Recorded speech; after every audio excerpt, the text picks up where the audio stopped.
বিশ্বের সবচেয়ে নন্দিত সাময়িকীর কথা বললে সেই জায়গায় স্থান করে নেবে টাইম ম্যাগাজিন।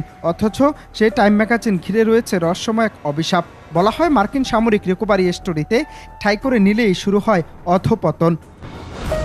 বাস্তবে এমন কিছু নজির থাকা এ নিয়ে ষড়যন্ত্র তত্ত্ব বেশ ডালপালা মেলছে। শতবর্ষী টাইম ম্যাগাজিনের কভারে ঠাঁই করে নেয়া অনেকের কাছেই স্বপ্নের মতো।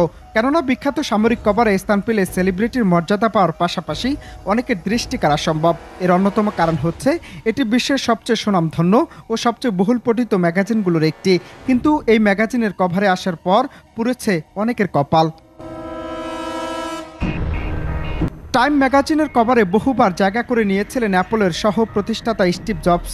এর মধ্যে 1982, 1984 ও 2007 সাল উল্লেখযোগ্য। তবে 1985 সালে হঠাৎ করে অ্যাপল থেকে স্টিভ জবসকে বের করে দেওয়া হয়। পতন ঘটে তার প্রতিষ্ঠান নেক্সটেরও। 2010 সালে টাইমের কভারে আসেন ফেসবুকের প্রতিষ্ঠাতা মার্ক জাকারবার্গ। এর কয়েক বছর থেকেই ফেসবুকের খারাপ সময় শুরু হয়। সেই তালিকায় রয়েছে ক্যামব্রিজ অ্যানালিটিকার বিতর্কের মতো বিষয়ও। ফেসবুক সেই থেকে সেই বিষয়টি নিয়ে এখনও সামাল দিতে হচ্ছে। কালবেলার প্রতিবেদন অনুযায়ী মুয়াম্মার গাদ্দাফি, সাদ্দাম হোসেন সহ অসংখ্য রাষ্ট্রপ্রধানের শেষ পর্যন্ত তাদের ভাগ্যে কি ঘটেছিল তা সবারই জানা।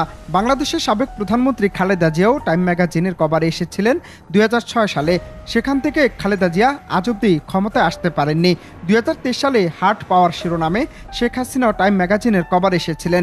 1 বছর পার না হতেই ছাত্র জনতার গণঅভ্যুত্থানে ক্ষমতাচ্যুত হয়ে দেশ ছাড়তে হয় শেখ হাসিনাকে। অনন্ত হাসান মাসুদ, বাংলা টিভি।